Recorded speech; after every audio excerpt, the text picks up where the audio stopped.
Hey, everybody. Welcome to the College Football Insiders. I am Brandon Marcello, joined today by Chris Hummer and John Talty. Billy Napier's out at Florida. Everybody is very well aware of that at this point. He has been fired after 3+ seasons, going 22-23 overall. Dismal record against AP-ranked teams, 5-17, I believe, and a combined 1-4 against their chief rivals, Miami and Florida State. This was a long time coming.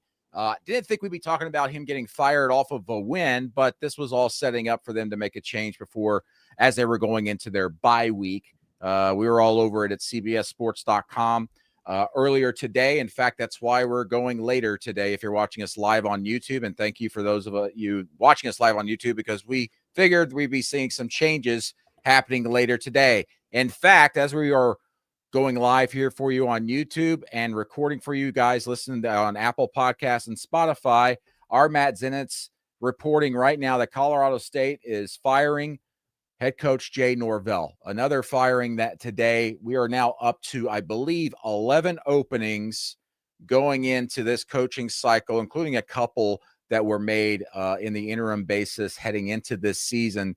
It's been a wild one out there, guys, and heck, don't rule anything out. We might not even be done today.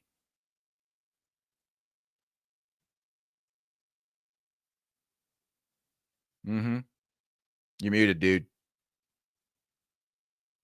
My bad. Sorry. Producer Aaron's gotten in my head about typing, and I'm trying to be better as a person. But yeah, not the only job in the Sunshine State that could open in the near future. We're certainly all three of us are monitoring Florida State very closely today. Wisconsin is still up in the air, although that seems like it's trending a little more towards safe, at least for this weekend. They have Oregon next weekend. So that to be continued there, but it's just going to be an all-time coaching cycle based on everything we've heard. This is yet another example. Yeah, it's going to be interesting to watch just how this Florida State situation develops. Just an absolute shocking result late last night against Stanford on the West Coast. I was at the ACC's Game Day Operations Center where they're doing, the live replays you see on TV, watching that game near the end. And of course, Florida State losing and falling short just at the goal line and had to be reviewed, and they upheld it. And in a situation there where earlier in the week, I even heard that don't rule anything out with Mike Norvell, but maybe something wouldn't happen till the end of the season. That it depends on how everything goes. But you see what happened in that game. You also see what happened on the sidelines, and then talking to people around there just about, frankly, maybe how he's already lost the team, much like he did last year. The culture just hasn't been settling in there very well in Tallahassee. Guys, how close should we really be watching this? Does this feel like something that could very well happen here this week? You should watch it like my cat does a bird in the window. Is how close you should be watching this. He's on a bye week. Even if something doesn't happen today, like there's the possibility something happens later this week. Boosters are having meetings there. I can say that very safely. A lot of the money thinks they have the money to make this happen.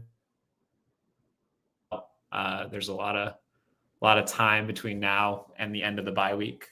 So certainly be aware, but I think your point about potentially losing the team is a very salient one, talking to people around there. I think there are people on that roster openly questioning if Mike Norvell will make it to next week. And I also think there's a lot of one-year mercenaries on that roster that you kind of have to deal with in a situation like this. It's always the challenge of going portal heavy. And I think we've seen it play out in other places. But Florida State, they've gone through it themselves. When you go mercenary mode, as Chris pointed out, which has been the key to Mike Norvell's success at Tallahassee, in many ways, maybe the key to his downfall as well, is that once that the dreams of the season are over, and at this point they are over for Florida State, how do you keep those guys invested? How do you keep them from not poisoning the well in some ways? And I think that's a real challenge for Mike at this point. And, it's just still stunning to me. Let me put it this way. I'm not surprised that they're in this moment, but I am surprised from where they started the season to where they are now. I think Florida State beating Alabama has the potential to be the most stunning result of the season when things are all said and done. And I think there was hope that came out of that experience. And now here we are 6 weeks later, whatever it is, talking about whether Florida State's going to spend $50+ million to get rid of their coach. I mean, that kind of speaks to where we are in college football right now in general. Yeah, I would argue that that's like the most head-scratching result all seasons. Week 1, Florida State not just beating Bama, but beating their brains out in a lot of ways. And Florida State has not looked the same ever since, especially since that loss to Florida, where they've now lost 4 straight. Mike Norvell's lost 9 straight ACC games. They're on a 4-game losing streak, which, if I recall, guys, that's only happened once before Mike Norvell, and now it's happened multiple times under Mike Norvell. And to your point about him losing the team, I remember us sitting down, a group of us were sitting down with Mike Norvell at the ACC spring meetings, and we're discussing how last year, yes, the team was lost. And there was a failure to connect there. But he kept saying, like, this offseason, he felt like the new guys they brought in, that they had all bought in, and they're all coming together, and it was all going to be dependent on how they stuck together. And he said he felt like he has a group that wants to work together. Well, I'll tell you, I mean, just watch the last 2 weeks, not just the product on the field, but watch the sidelines in between drives and plays. Something's not quite clicking there.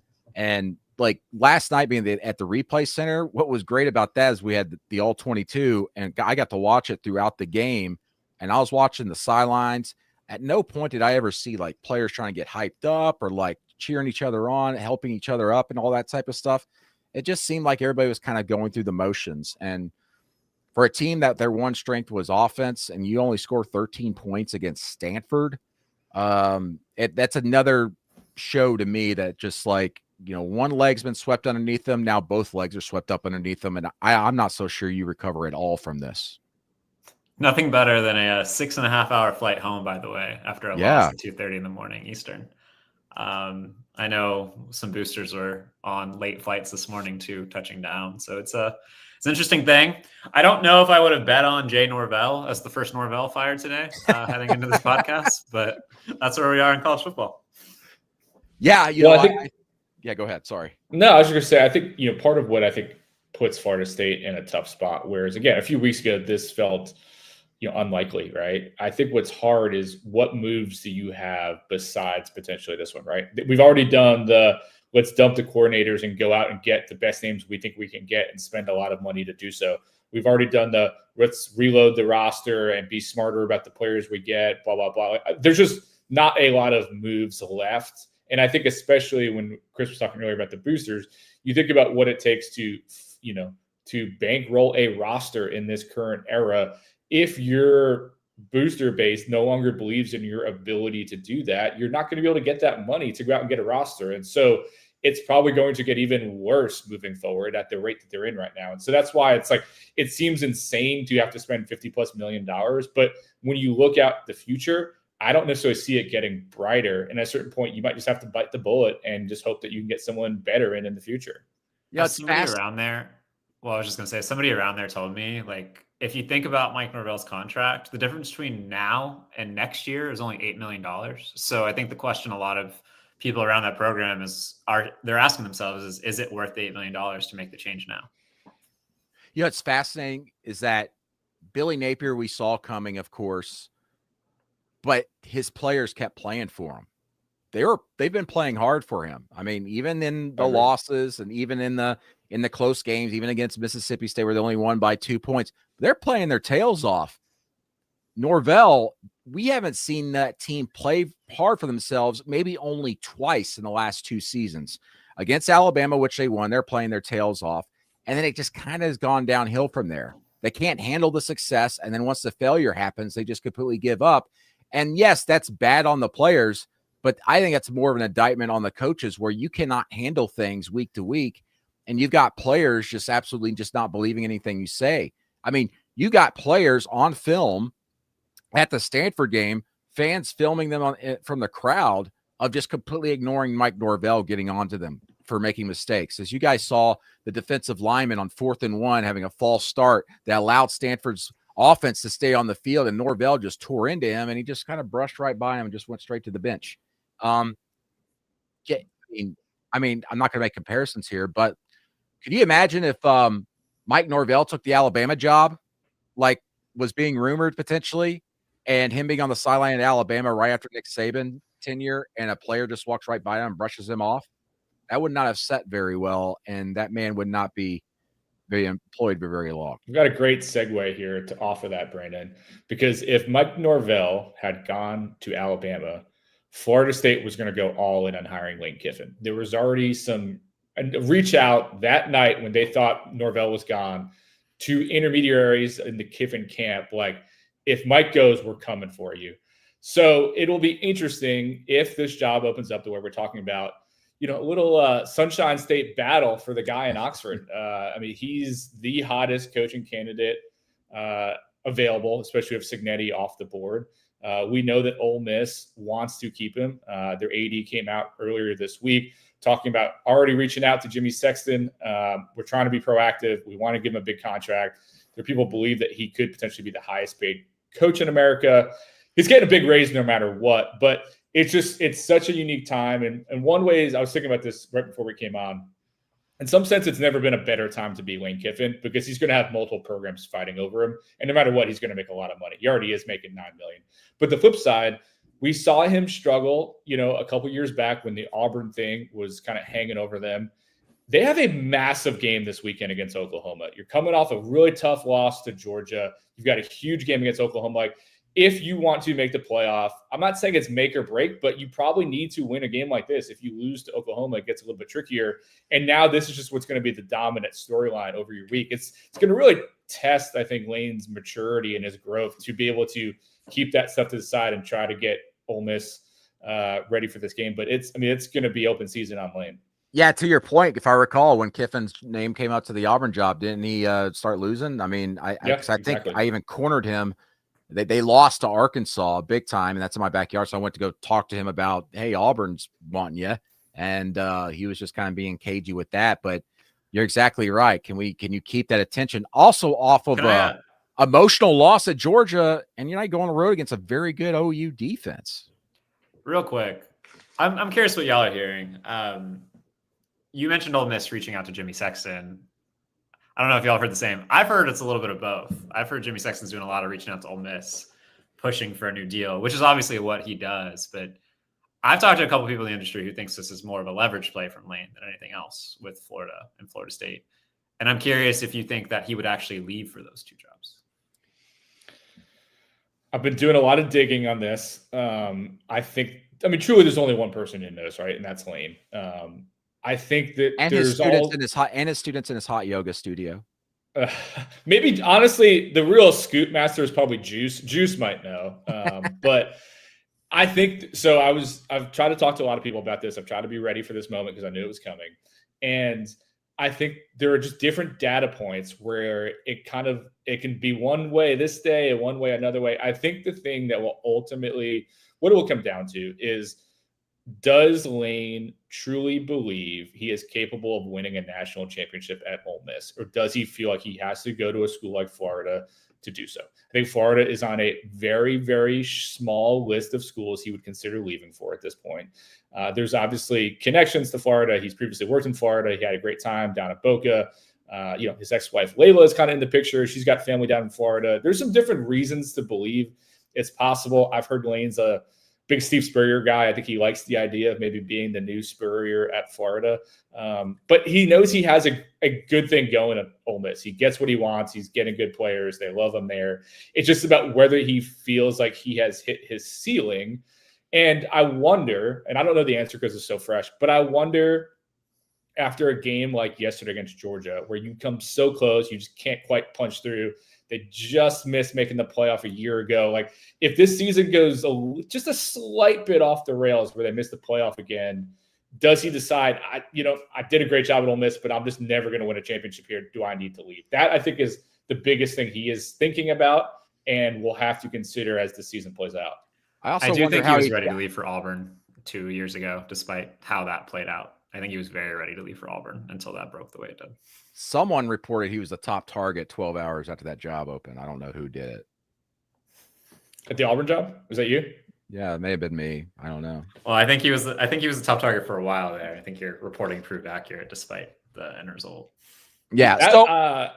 Can I just add one quick note here? Sorry, but I think that's We're going to be talking about this a lot on this show over the next few months because coaching cycles are going to dominate, and they are mostly very tricky. That Auburn one is one of the few times in my entire career where you heard going in, it's going to be Lane or Hugh, and it played out exactly that way. It's the rare time they're like, the early list, it's going to be this or that. We're 100% accurate. Usually there's curveballs, and like the early list can be kind of wacky. That one was 100% true. So we'll see. Florida right now feels like Lane is the guy at the kind of the top of the list. He's not the only one. There's multiple names which we can get into, but Lane is kind of the early name to keep. That was a funny time because, I live in Arkansas. Hugh Freeze came to Arkansas for a Liberty game. Ole Miss came to Arkansas for an Arkansas game. So I went to both games just to talk to both of them right when all that was going on. Lane Kiffin was very much just like, doing his thing, being cagey. And then Hugh Freeze was very much like pitching himself for the job after the game. Like, yeah, this is what I do. And I'm a quarterback developer. Like, it'll be interesting. Like, you go back and read some of those quotes and stuff. It's like everything you say you are, you failed at Auburn so far. We're going to get into Auburn here in a little bit about the heat that's rising on Hugh Freeze there as well. But I wanted to get back into Florida, specifically the Gators, before we get to a break here in a little bit and continue this discussion even further. This Florida job has obviously changed quite a bit. I would say multiple times, just the outlook for it, but also the complexities of it since the Urban Meyer era, in my opinion, right? They've gone through some just very stop and go hires. I would say some just bad hires at face value that immediately they made it. Dan Mullen, when he was hired there, it seemed like, hey, this is something that could work. And then it flamed out quickly and they cut bait.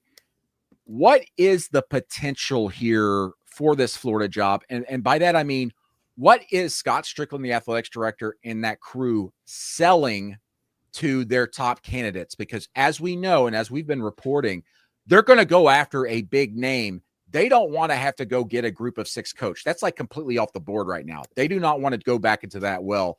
They want to go get a proven guy. So what are they pitching to them resource-wise and everything about Florida that makes people think they can win there and do things differently than what we've seen the last few years? Florida can win next year. Like, this roster's good. Like, if you keep DJ Lagway, keep some of the young receivers like Dallas Wilson, they are really good up front on both sides of the ball, right, especially when healthy. Like, this roster, like, you get the right players in the transfer portal. Like, this roster could be really good. And I think that's been a criticism of Billy Napier. They haven't been as active in the portal as a lot of people around Gainesville would have liked them to be. Like, they preferred to build through high school. They preferred to build through culture, which I think is part of the reason why the team never quit on him.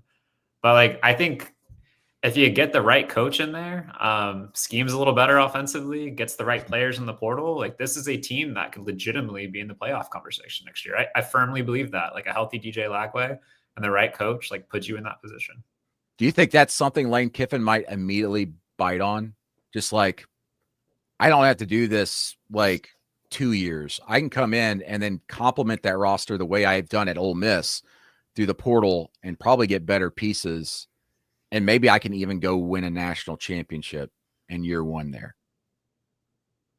Yeah, I mean, and we know that he is going to do a great job in the portal wherever he is. And I think that one of the things that would attract Lane to Florida, if you go back a couple weeks, I think it was a couple weeks ago, Washington State, Lane was both before and after the game not happy with the fan crowd, students, and at Florida, they're going to be there no matter what. I mean, they've had to watch some bad football over the last decade, and that fan base is very passionate. It is certainly bigger than Ole Miss.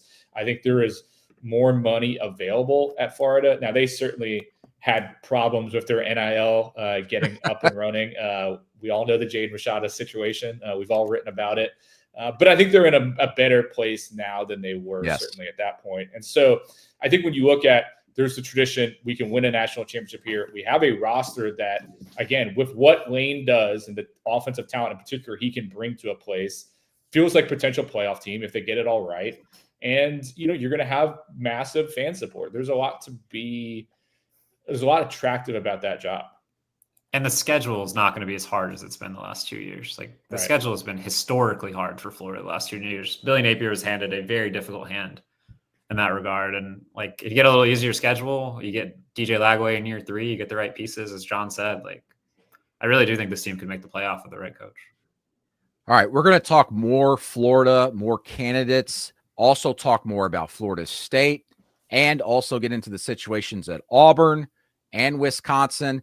And then dare I say, I'm going to bring up one here in the show that we haven't even planned for, LSU. Much more here on the College Football Insiders after this. This is European soccer's biggest stage. Written in the stars! What a difference she has made! The question is, can you handle it? Can you handle it? The crowd here feels electric. Stream every match of the UEFA Women's Champions League on Paramount+. We are back on the College Football Insiders. I am Brendan Marcello, Chris Hummer, and John Talty joining me on this Sunday live on YouTube and also via tape delay, wherever you get your podcasts. Billy Napier out at Florida, as a lot of people expected after a win against Mississippi State, losing record there in his career, 22-23.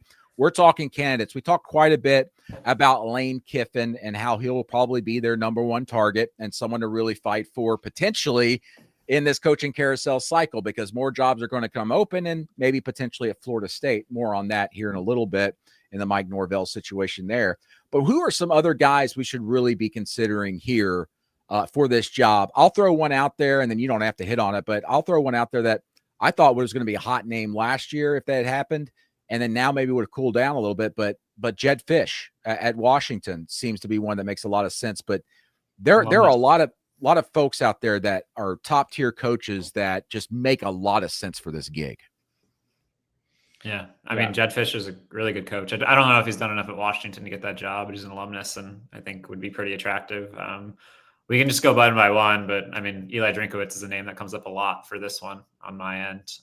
Don't know if he'd leave for it, but obviously doing really good things at Missouri, has activated that program from an NIL standpoint in a way few coaches have at their jobs in the country. Like, he should be given credit for that. And he's got some Spurrier to him too, to be honest. I think he's a guy a little bit who likes to troll, likes to have a little fun, and would be attractive to that fan base. Yeah, I mean, I think both those two make a lot of sense. I had someone, I think it might have been earlier this year, who told me that Jedd would walk from Washington to Florida if he could get that job. So we'll see. I mean, there's some, to your point, Chris, I don't know if he's done enough at Washington so far. I think there's a buyout for him to leave that's pretty arduous as well. That's why I was so surprised he left Arizona for Washington, because I thought if he just waited another year or two, it would help him for that. But maybe he just wasn't thinking that far ahead about all that. Well, I think, I mean, we don't need to get into like the minutia of this, but like, it's always a risk to wait if you're a coach in that situation too. Like, Washington was just in the national championship game. I can think of a bunch. I think of, this is the first example I always think of, like Seth Luttrell had the Kansas State job if he wanted it when he was at North Texas, waited a year, and then ended up getting fired a couple years later because he couldn't get it going. Sometimes you just got to take it when you can get it. And that's something that will be interesting as we can kind of get into more of some of these other jobs later. But like, there are multiple guys at these G6 level that feel ready to possibly take a leap up. And you've got, Ryan Silverfield at Memphis. So that loss the other day was not great.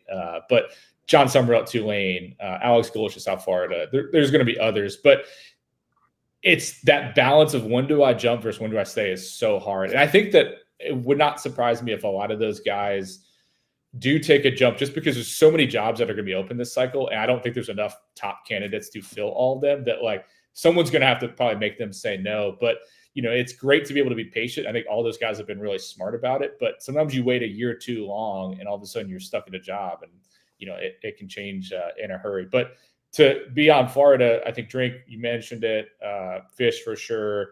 I mean, Marcus Freeman's going to get mentioned for that job. Now, do I think he's going to leave Notre Dame for it? I don't necessarily believe that. But I think it's a name that will get mentioned. And I think similar to Penn State, I think Florida does a better job than Penn State, for the record. I think everyone in theory should be in play for Florida. They have money. Yes. It's a good situation. It's hard to coach steal. They'll probably learn that with a guy or two. But I don't think there's anyone outside of Ryan Day and maybe a couple others that should be completely off limits to Florida. I think they should be able to swing at everybody. Well, John, that's what I was wondering. Is Marcus Freeman kind of like the top of the hypothetical list that a Florida could swing at? Like, does it go any higher than Marcus Freeman when you're talking about that? Like, is he like that guy when y'all think about like the name? If you're going to swing at somebody, it's Marcus Freeman. As far as splash, yeah. because I think Dan Lanning, people are almost accepting the fact that Dan Lanning is going to be extremely hard to move. That I think like the last 2 years or so, Lanning was like the first name everybody thought. And then like he has turned down enough opportunities that I think.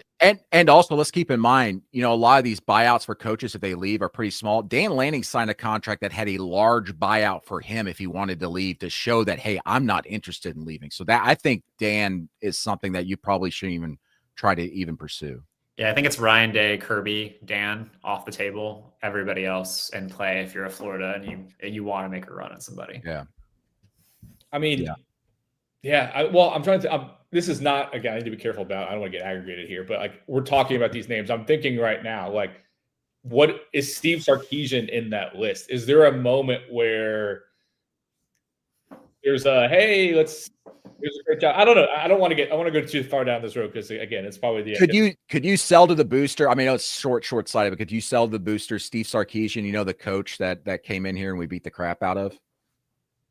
You know what I mean? You know what I mean? I that's sometimes how fans think, and sometimes boosters. You know what's amazing, and Chris did a great job about James Franklin earlier this, I think last week. But like, if say Florida fired Billy Napier at the end of last year, James Franklin coming off a national semifinal appearance would have been a name that we all probably would have had pretty high on that list. I don't think you can sell it to your base right now, but it just shows how fast things can change. Because Franklin was a name that I had heard multiple years when it looks like Billy might get fired. Like, keep an eye on Franklin. He might want to jump. So it's kind of interesting. He's probably off the table now, but I don't know how many guys are really swing for the fences type guys other than those few you mentioned. I'm going to make a prediction about James Franklin. This is just my opinion. I'm making a prediction. I think you're going to hear his name come up for like every single job that comes up there, and then he's just not going to land any of these bigger jobs because people are going to dig into what didn't work, what worked at Penn State, and they're going to start hearing some things that don't really set well with him as far as just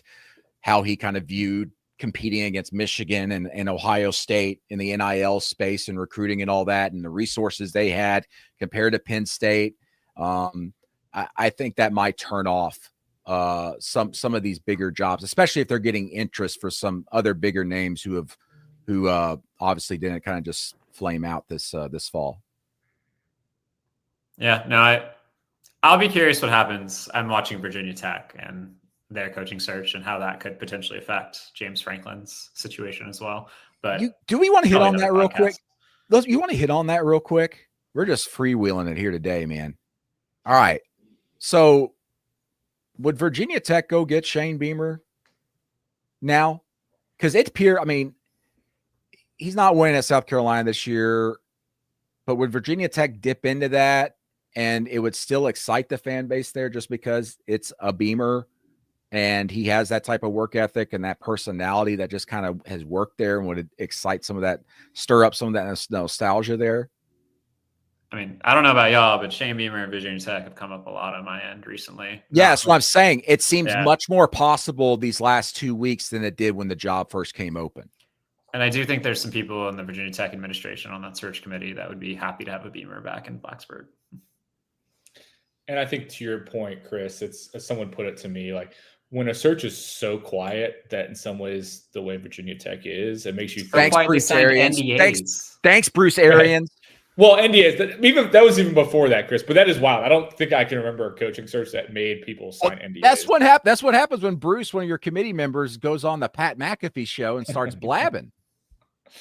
But I do think the Shane stuff has been gaining steam, I would say, over the last 2 weeks or so. Now, interestingly, the flip side's happening with South Carolina. That program is probably going downward over the last couple of weeks. And I think that leads to some credence of, does he just want to reset his clock?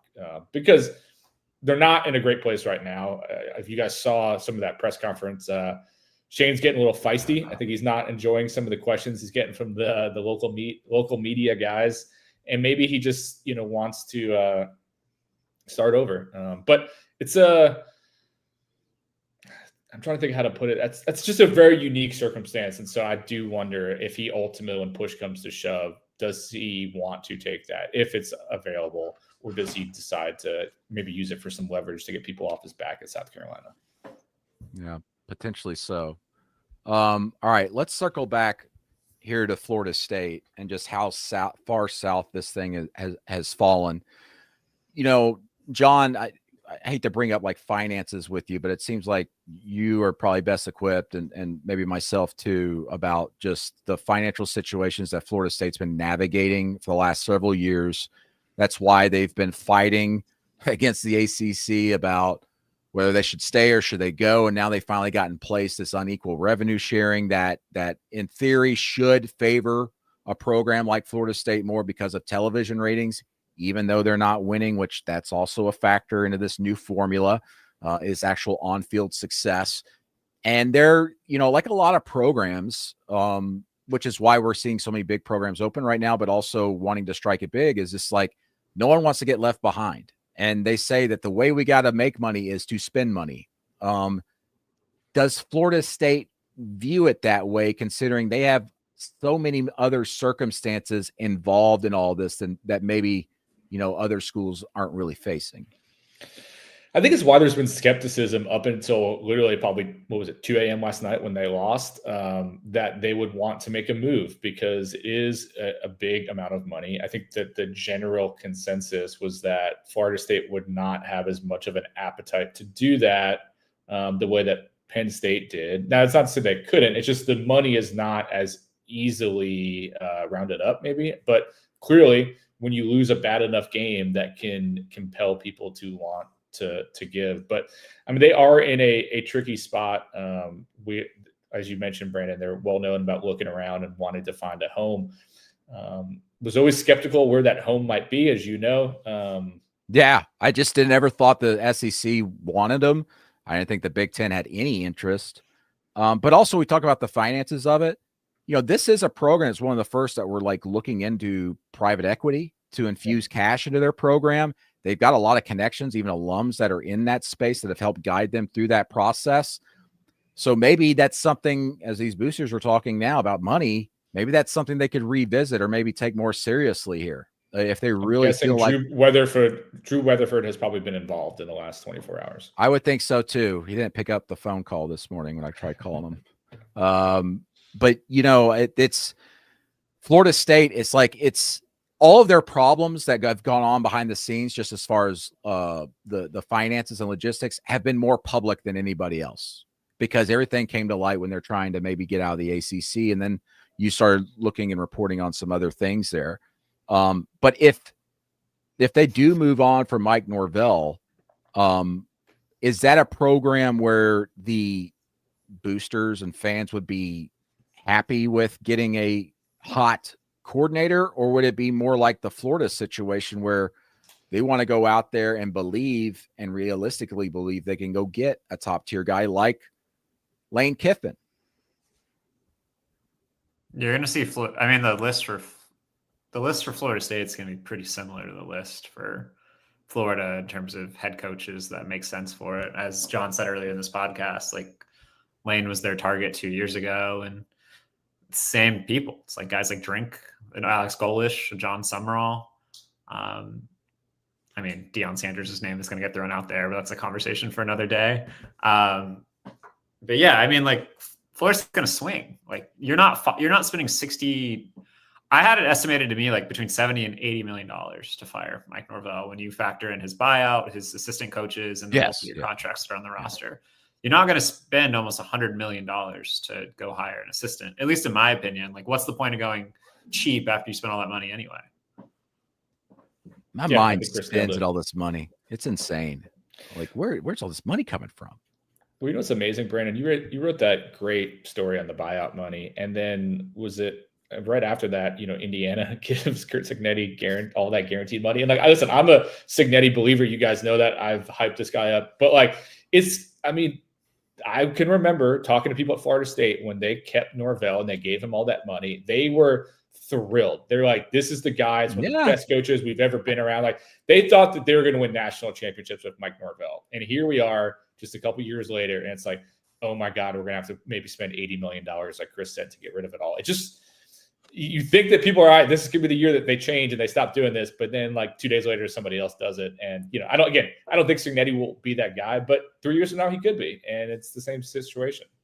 By the way, I still think Mike Norvell is a pretty good coach. I think Mike Norvell maybe got lost in the transfer portal era a little too much, but like if Mike Norvell gets fired, like if I'm an Oklahoma State or Virginia Tech, like I'm very eager to call Mike Norvell. I'm sure Florida State fans think I'm crazy, but this is a guy who's won multiple places. He had Florida State at 13-0 2 years ago. Like it's just crazy how quickly college football changes. Yeah, I was talking to someone this morning about Mike Norvell, what the weaknesses have been, and we're talking about transfer portal and recruiting and stuff.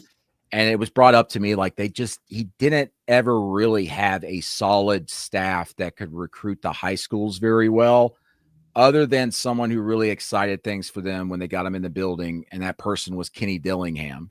And then, of course, he left and is now a head coach at Arizona State and has that thing rolling. But I do think there is something to that as far as the high school recruitment.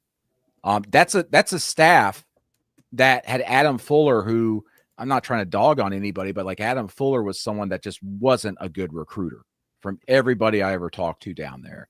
And you go in off of a 13-0 season after winning the ACC championship game, and I know everything goes south from there in the playoff, or excuse me, in the bowl game, against Georgia. But they never really did capitalize high school wise, and then being able to retain those guys on the roster after having that much success. Yeah, I mean, I think that's well said. I think because culture you have to build up organically through guys that come through your system. You can't just keep doing reload after reload after reload. I don't know.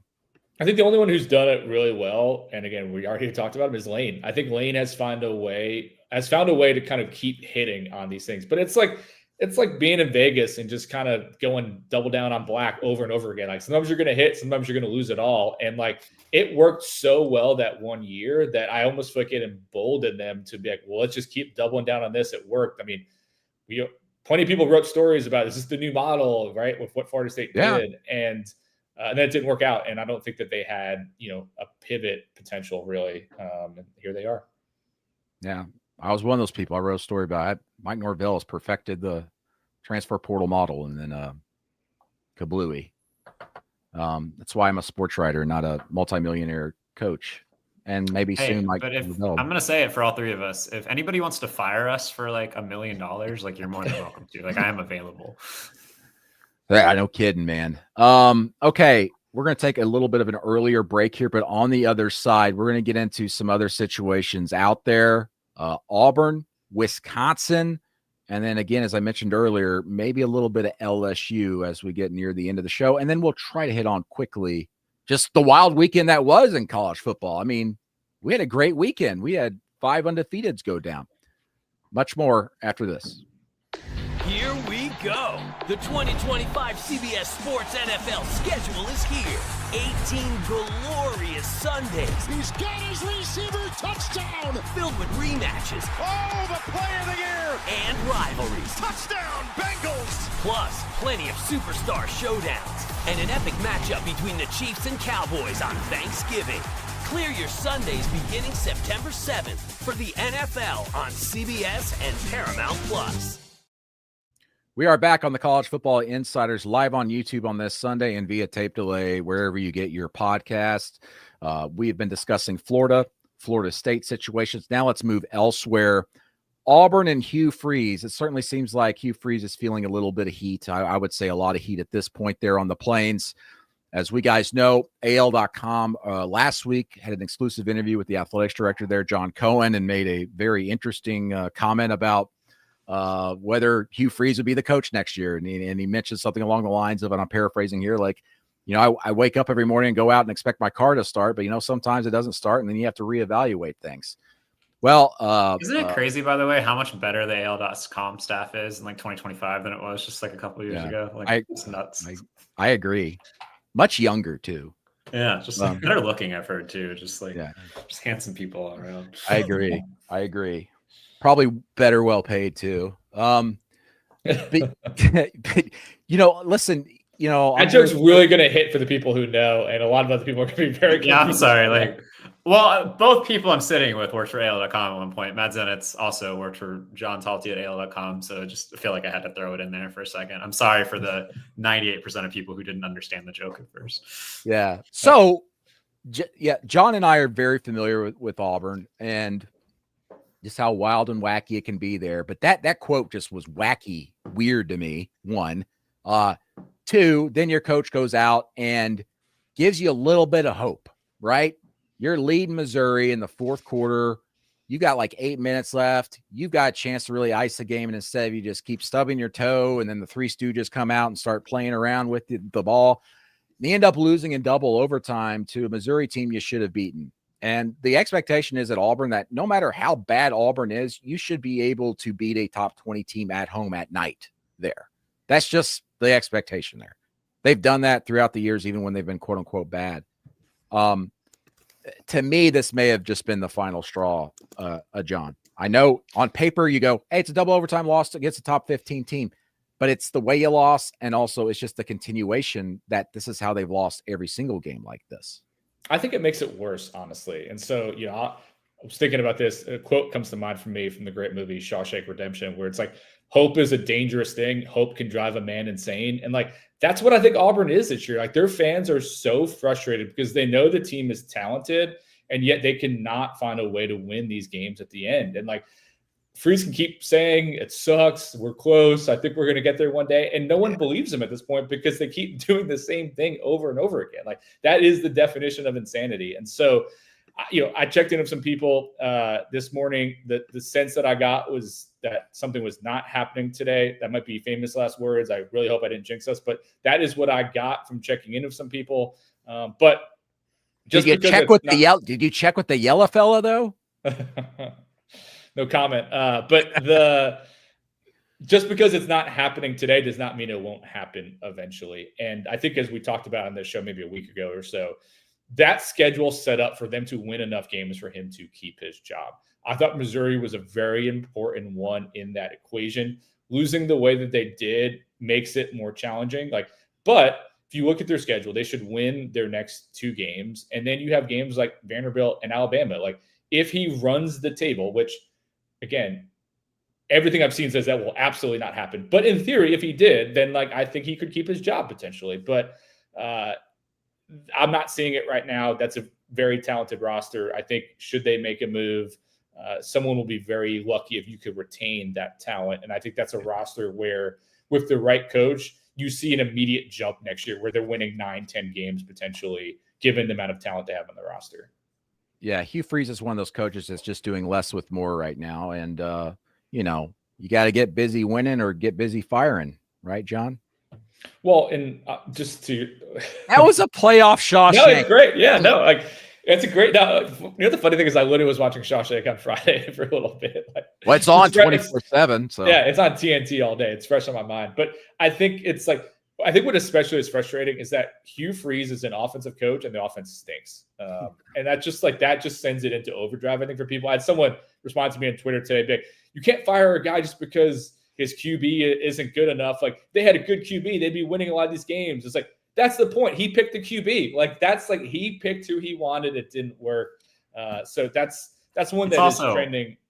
It's also just not QB. You talk to people that have faced Auburn this year, they bring up schematics all the time with Auburn. Like, Auburn's easier to defend. Like, Auburn doesn't scheme open receivers as easily as other people. Like, they've done a terrific job putting that roster together, but it's QB plus the play calling, in my opinion. Like, Cam Coleman and Eric Singleton are really, really good. Like the fact that they do not get the ball more frequently still blows my mind 7 games into the season. Well, Cam Coleman has been dropping the ball a lot this year. That's an issue. But again, that's might just be a matter of getting a guy some confidence and getting him in the rhythm through the scheme. It's a badly coached offense. Defense is great. Pretty good. Yeah. I mean, it's pretty good. Yeah. The schematics for that, but also the adjustments, even against Georgia in the game they lost and gave up points in the second half. Like, some of the things they changed to kind of get Gunnar Stockton frustrated at times was fascinating. And it was a great job by DJ Durkin. It's just offensively, it's just like they come out with a script, they move the ball down the field. And then once the other team kind of adjusts and gets used to what they're doing, Hugh Freeze doesn't have any answers from what the defense throws at him. That's the mark of a bad coach. Here's the question that I have for you guys, and here's why I do think the classic Jeremy Foley quote, like what must be done eventually should be done immediately, applies to Auburn where they were a year ago. Like if Auburn hits the market the way I think it is trending toward, who do they get? Because it's not as good of a job as Florida. It's not as good of a job as Penn State. I would put it behind Florida State as well, to be honest. Like they're going to be in a crowded market. Like who is that name that you feel like if you're Auburn that you go out and get? Like we were saying earlier, like Lane and Hugh were very obvious a couple of years ago. Go out and get one of those guys. I don't know who that is for them this year. I think you have to go. I mean, John Summerall, right? Like that's the first name that comes to my mind with that job. But like a John Summerall, maybe a Rhett Lashley, you make a run at him if you can give some money there. I think he would be interested in that job. He also has so a lot similar to the guys you've had though, and I like Rhett better than all. I of them. agree. Just like you already tried Gus, you tried Freeze. Do you hire another like Arkansas guy? I don't know. Yeah, you just hire another guy that runs a similar system that you've been running since 2009. I mean, we're 3 decades into this thing. We're going to carry this torch all the way into the future. Can I ask y'all? I'm sorry. Can I ask y'all a quick question that I'm curious about? Y'all mentioned Kenny Dillingham earlier, and I think a part of this coaching search that's going to come up eventually is people at their alma maters, and are they willing to move? We're talking about Kenny Dillingham, who I'll let y'all handle that one. Clark Lee at Vanderbilt and Brent Key at Georgia Tech. Brent Key is a guy, like if you're talking about the 2 Florida schools or in Auburn, I think would be an obvious call, like given the way he's doing. But I do wonder if these 3 head coaches at their alma maters, like at their dream jobs, quote unquote, would be tempted by some of these like blue bloods or traditional blue bloods in this era. Kenny Dillingham, probably not as much in my opinion. I think Brent Key would be more tempted. Clark Lee, I'm not certain. If I'm Clark Lee, I'm just waiting for Notre Dame potentially if Marcus Freeman actually does decide to make a move to the NFL eventually. Yeah, well, that makes sense with his connection there. Yeah. If I were trying to gauge, I would agree with Brandon's assessment, and that's almost in part just because I probably don't have as good of a read on Brent Key and new AD. I just don't know that one quite as well. But I think again, just people around him and what he said, like Kenny, I think is very happy if he can continue to win at a high level at Arizona State. I don't think he is eager to leave. And Clark Lee, I mean, I think he's rolling. The question that I would have is, do you think it is sustainable in a post Diego Pavia world? I think that they have invested so much money, and finally Vanderbilt cares about football in a way that if I'm Clark Lee, I'm saying we haven't hit our ceiling yet, but that takes a lot of personal belief. And like, do you have that pipeline going so that you can maintain what you're doing this year, where they are one of the best stories in college football? In a lot of ways, I was going to say a lot of ways, it's almost like a Mike Norvell situation where you've leaned onto one situation so long, with that being Diego Pavia. So what are the next guys up? Do you have that built in through the system, your high school recruiting? Have those guys been developed to where you've got game changers already in your program? I would bet on Tim Buck, their offensive coordinator. If you go and look at his history of production, even outside of Diego Pavia, it's really, really good. And even if that guy has to come in the portal, I think Vanderbilt will be fine at quarterback. The rest of it is where you have to answer questions as some of these guys graduate. But I think quarterback, they'll be okay. And I know we're all believers in Barton Simmons too, who's their GM, former 24/7 colleague for at least you guys. I don't know that he and I ever overlap, but I mean, I think they've done a very good job in building that roster smartly. And so I think it's hard. I mean, I think it's tricky to take a job at your alma mater because it can go bad the way we saw with Deshaun Foster, but it's even more interesting, I think, when it goes well, is like, are you willing to leave? And like, you've got your teammates in your ears, you've got boosters you've known for 30 years. Like, it's hard to leave those situations. I don't know, Chris, maybe you can mute yourself and look it up. Like, I'm curious, is there an example of someone doing well at a P4 job at their alma mater leaving for a bigger job? I can't think of one off the top of my head. I can't either. Yeah. No. I'm sure there is one, but I have a hard time thinking of that. And I don't know. It's interesting. Brent Key, particularly of those 3, is the guy that I think could have a real factor in the triangle of jobs we've spent a lot of time talking about today. Yeah. So I'll be interested in that one over the next couple weeks. I can only think of one, and it's just because I have connections to it. And they're also near the end of their, they were being forced out probably, and they went to another SEC school. We've got a Rich Rodriguez highlight in the chat from Danny, who brings up a salient point about him leaving West Virginia. So that is an example of that. That's true. Yeah. Yep. Okay. LSU, I think we need to keep an eye on here in the future, depending on what ends up happening after Brian Kelly and crew went into Nashville and lost. We know that they've been struggling offensively this year. Garrett Nussmeier dealing with an upper body injury as well. The offense scored 24 points this week in Nashville, but that defense kind of failed them at times against a just absolutely dynamic playmaker in Diego Pavia. We know that. But you look at their schedule coming up. This is a big weekend for them. They get Texas A&M, number 3 in the rankings right now, their highest ranking since I think 1994. They're 7-0. But the great thing for LSU is that A&M comes to Death Valley at night for a night game at 6:30 p.m. Central Time. But if you lose, I know it's just so high and maybe crazy to say this, but if you lose to A&M at night and then you got to go to Alabama after a bye week, if you lose these next 2 games, are we talking about LSU maybe looking at buying out Brian Kelly? His buyout right now, by the way, is a little over $52 million. I would ask for who? Like, I don't think LSU's broken in the way we were talking about some of these other jobs. I would put Brian Kelly very much in the same bucket as James Franklin. I also would not have bought out James Franklin, so maybe I'm not the right person to be having this discussion. But I think if anything happens at LSU, you could be talking about a coordinator change potentially on the offensive side of the ball, depending on how things go. And I think Joe Sloan's a great coach, but change happens in these situations. And I think that's the coaching change I would circle, not necessarily Brian Kelly. But you never know. People are not famously patient in Baton Rouge either. Mm-hmm. They are not. But, Scott Woodward did hire him, gave him a lot of money. That's one of those where I think that fans would probably just love to see him leave. Maybe a little foist action. But as I was texting with someone yesterday, because I threw that out there, I was like, can you just maybe can you nudge him like, hey, there's a million jobs coming open. Maybe you just take a look elsewhere. And this person was like, where does he go though? Where is a place that would even make sense for Brian Kelly to leave that would want to hire him? And I couldn't really think of one either. I don't think Penn State is the one. I don't think Florida is the one.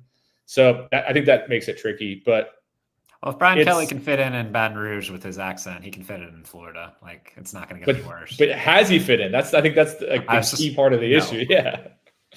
And Brian Kelly, Florida man. I just want to say one quick thing too, and this is not a knock on anybody, but I do think there's a lot of Brian Kelly's a bad fit at this place. And I don't disagree, but I think people make it as well, it's a Midwest guy. It's not about him being a Midwest guy. It's about embracing your environment. And I think trying to, endear yourself to those people. Like Nick Saban came from the Midwest too, and he crushed it there. Les Miles has been other places too. He crushed it there. You don't have to be Ed O to have success in Baton Rouge. Brian Kelly is the first OSU coach in 25 years to not win a national championship to this point. To me, its issue is that he just is not the right personality fit for that place, more so than the fact that he's not from Louisiana. Yeah, I think Brian Kelly has a Brian Kelly problem because near the end of his tenure there at Notre Dame, he wanted certain things just, to help out his program from Jack Schwarbrick, the athletic director at the time. And Jack was pretty much like, no, we're not going to do that right now. We're just not going to do that. And so Brian Kelly got frustrated, and that's why he ended up going to LSU. Now he's at LSU, which gave him some of the things that he was missing, he thought, at Notre Dame. And the record is very similar to what he did at Notre Dame. So there's a common denominator here. Let's do the math. Yep, there it is. Still Brian Kelly there at the bottom of the fraction. So that's what gives me a little bit of a pause for concern for LSU fans going into these next 2 games. Because if they stub their toe, at what point are you an LSU booster and fan there going, well, we've already seen the best of Brian Kelly. This is not to say they went all in this year, but they had the number 1 transfer class, according to a lot of people. And this was supposed to be the year we saw them contending for the SEC championship game. And, it's just not quite working out right now. I'll just say that I think there's some times where if you are really tight with some of the heavy hitters, the big boosters, it can buy you some extra time. I think also the inverse is possible. Brandon, you know that better than anybody with Gus Malzahn at Auburn. I would put Brian Kelly in the latter. Yeah, there's another one. I would put Brian Kelly in the latter category at LSU. I don't know that some of the big money guys. I need to be careful. I don't want to get aggregated, but like I think that there's some people that maybe would be willing to. Just like a Bill Simmons over here, John. Well, I need to make sure they don't turn the TikTok cam on me. Headline. I just see the headline that says John Talty, I don't want to be aggregated. That's the headline. I think if you say I don't want to be aggregated, legally you're not allowed to be aggregated. That's kind of my new thing. Like when someone says this is off the record after talking to you for hours on the record.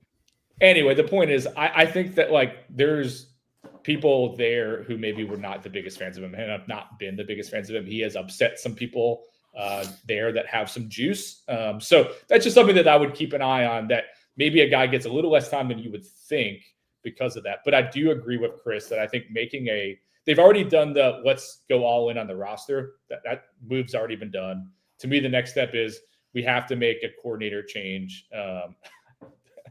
It's exactly what I want. Producer Aaron puts up John Talty, Brian Kelly going back to Notre Dame, but doesn't want to be aggregated.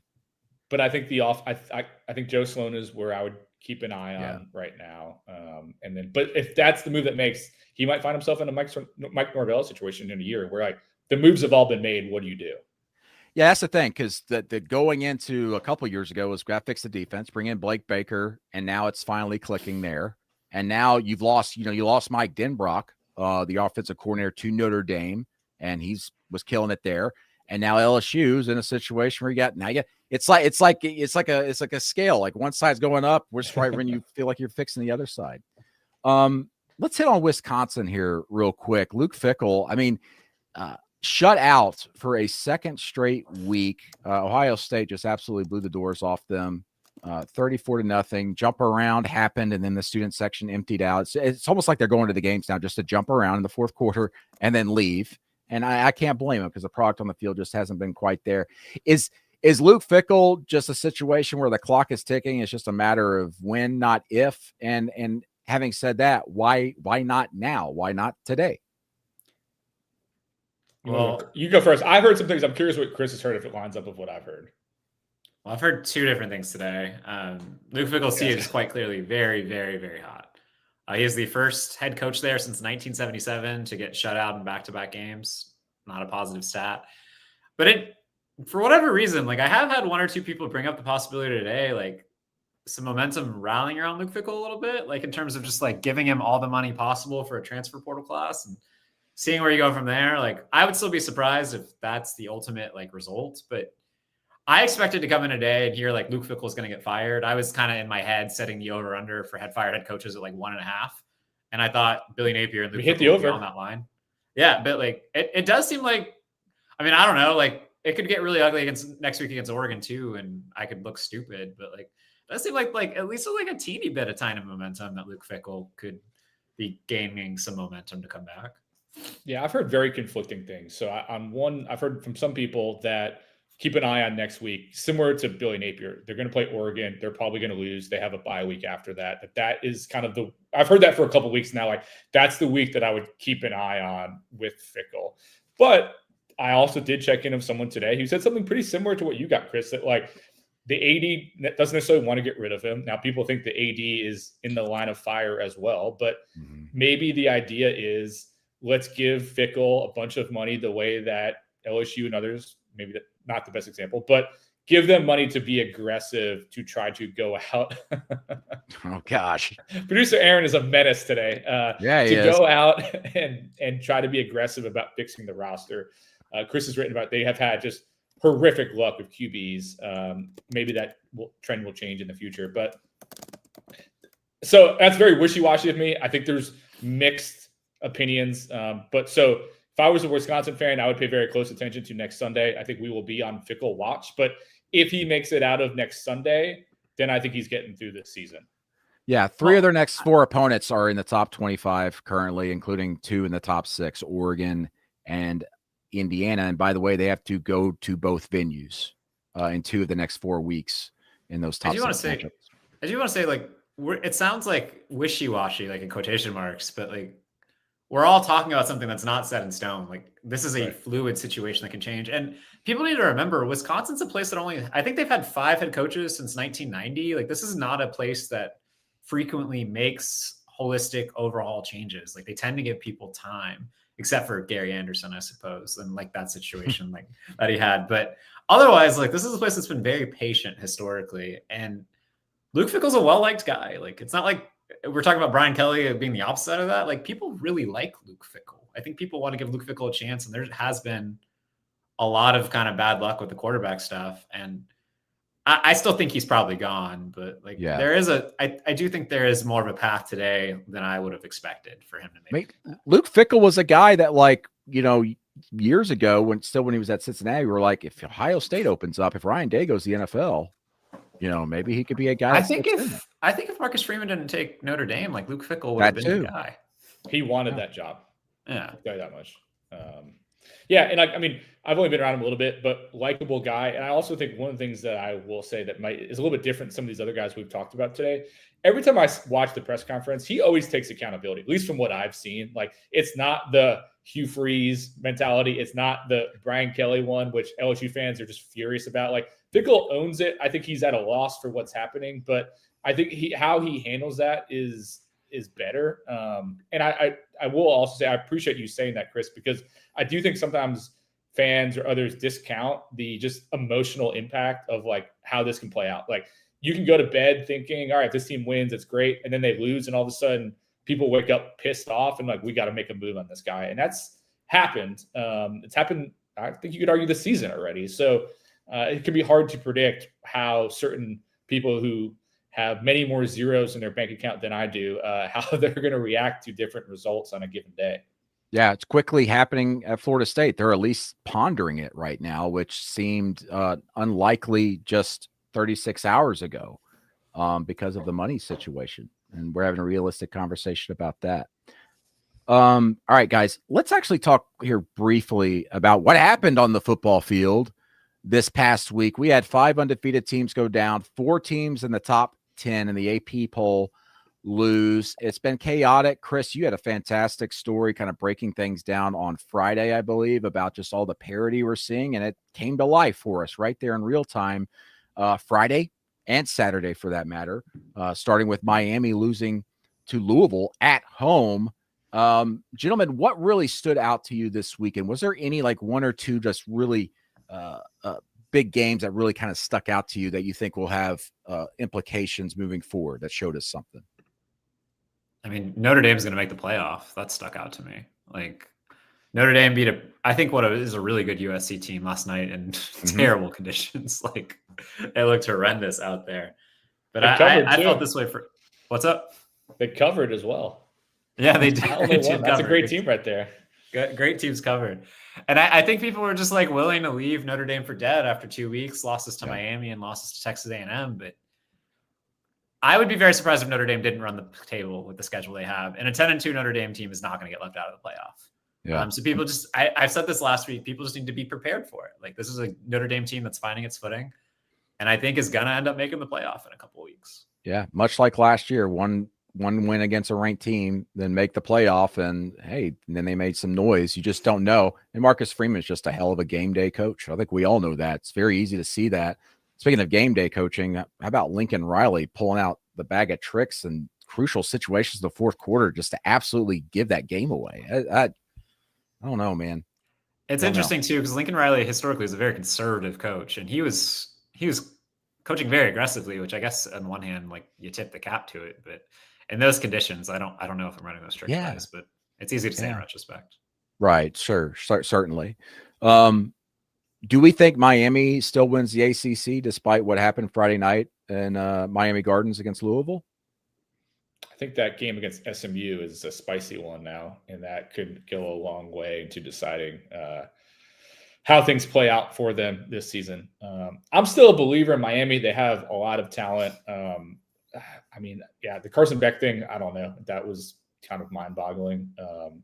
Is that an arm thing, or is that him trusting his receivers too much? Because I was in the replay center and I had my eyes on all 22 the entire time, unless there was a replay I was watching.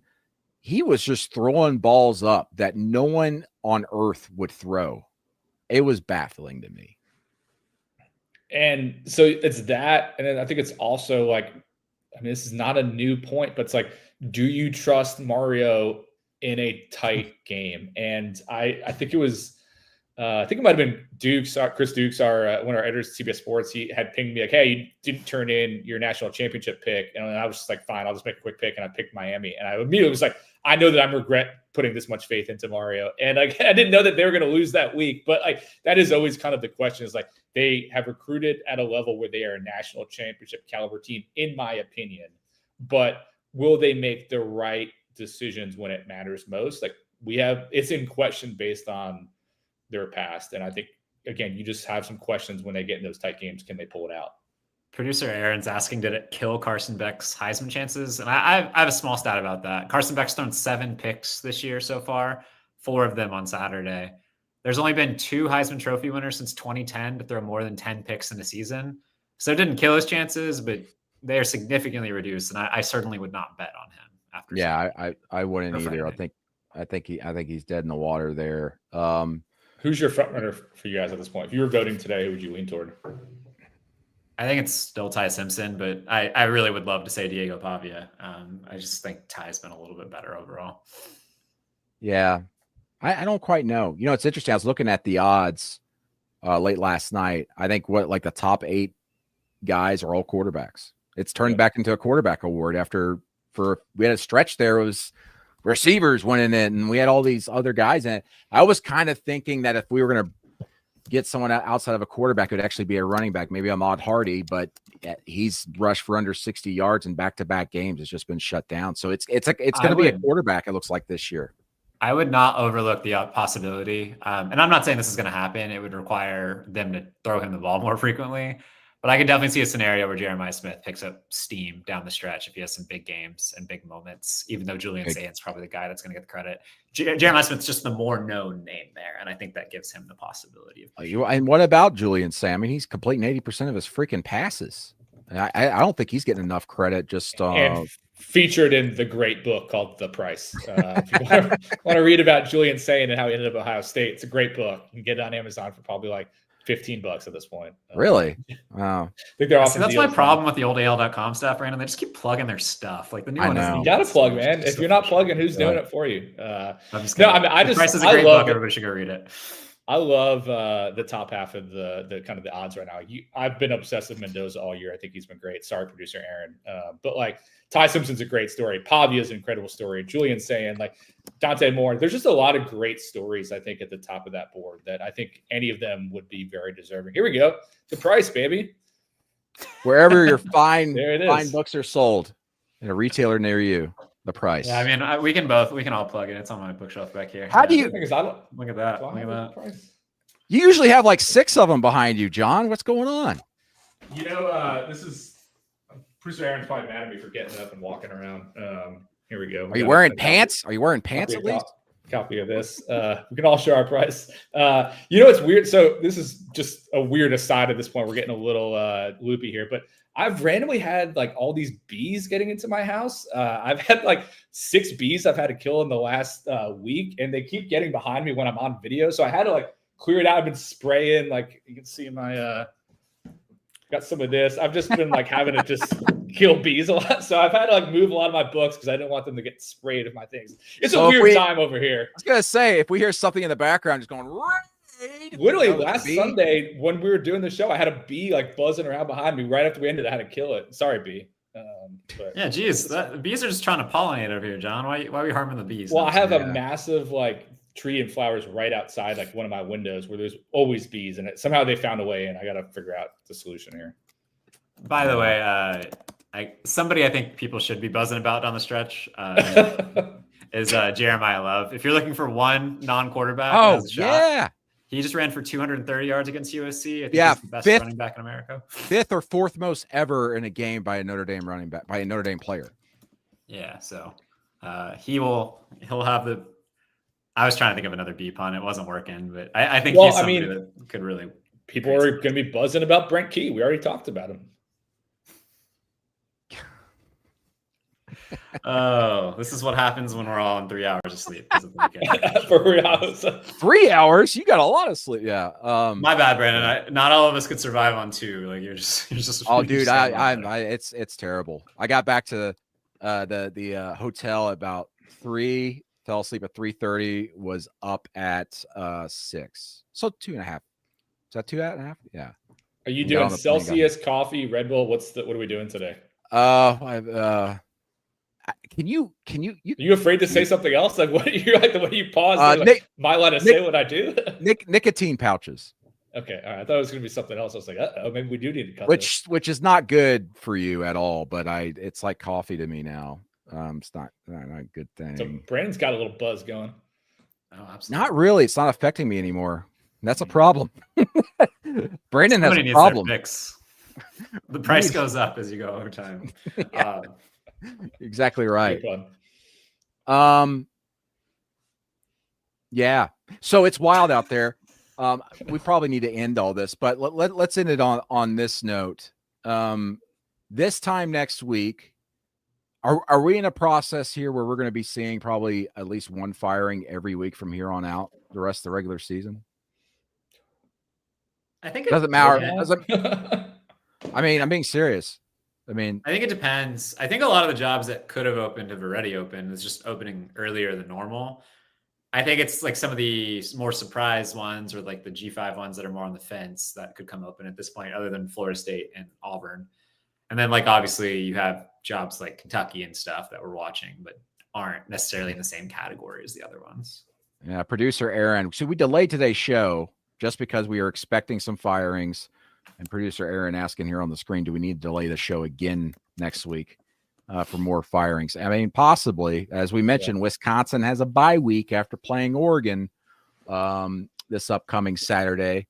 Some fascinating games on the schedule this week, too.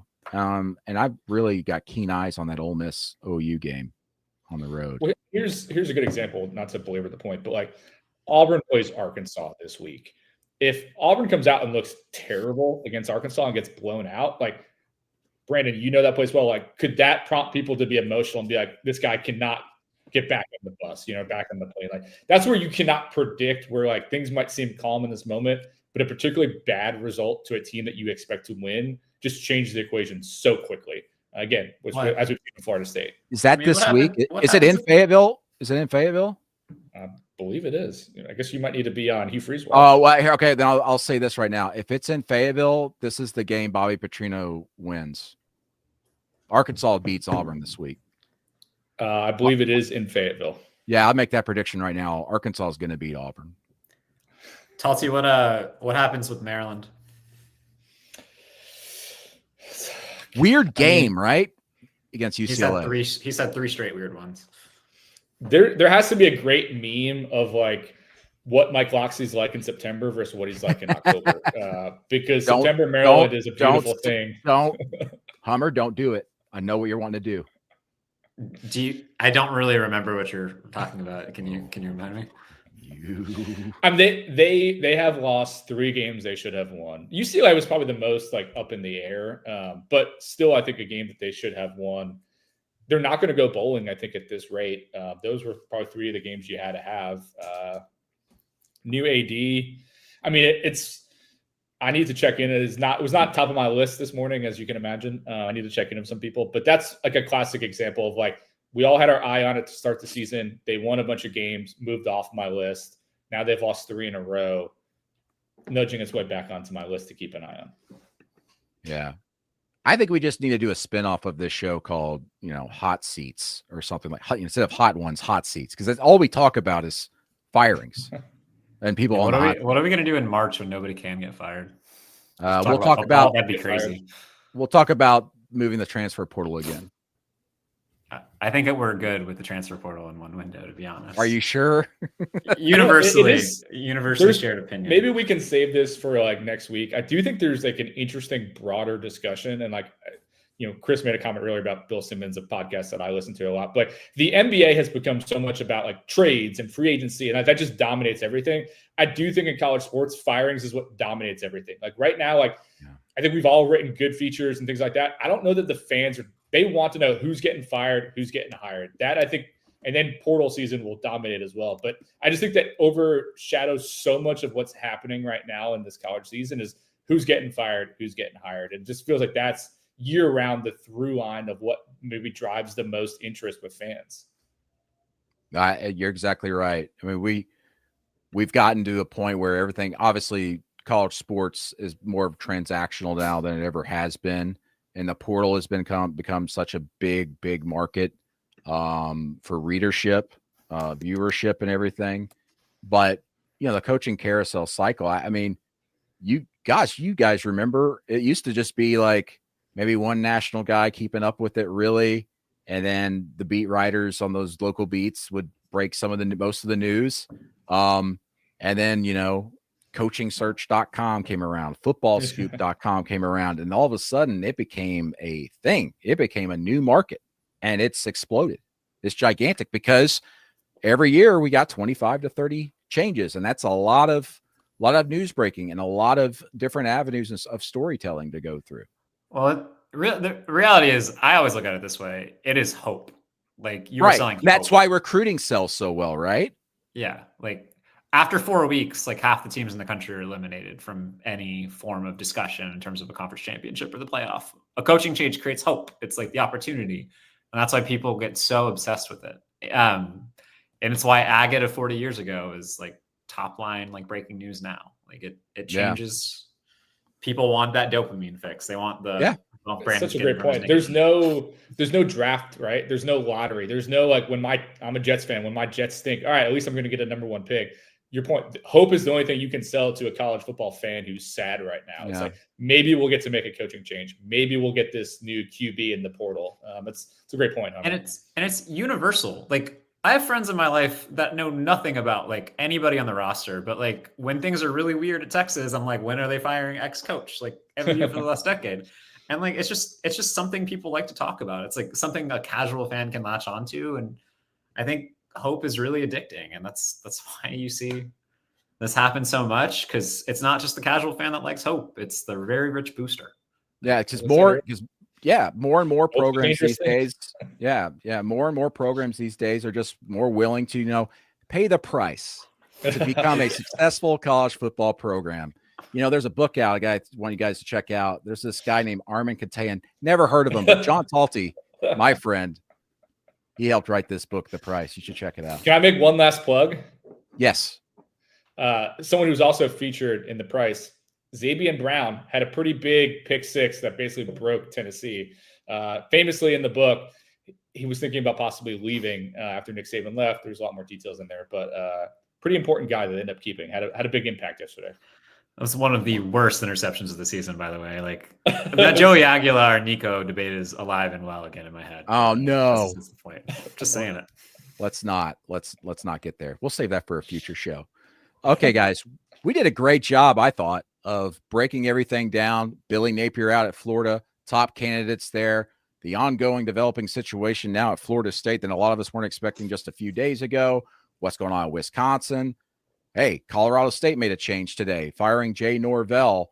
We've got 11 openings now, I think, across college football, including openings that happened way back in the spring.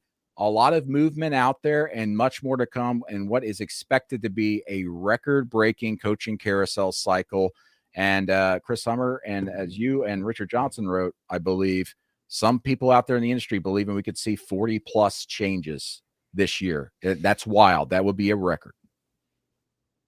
Yeah.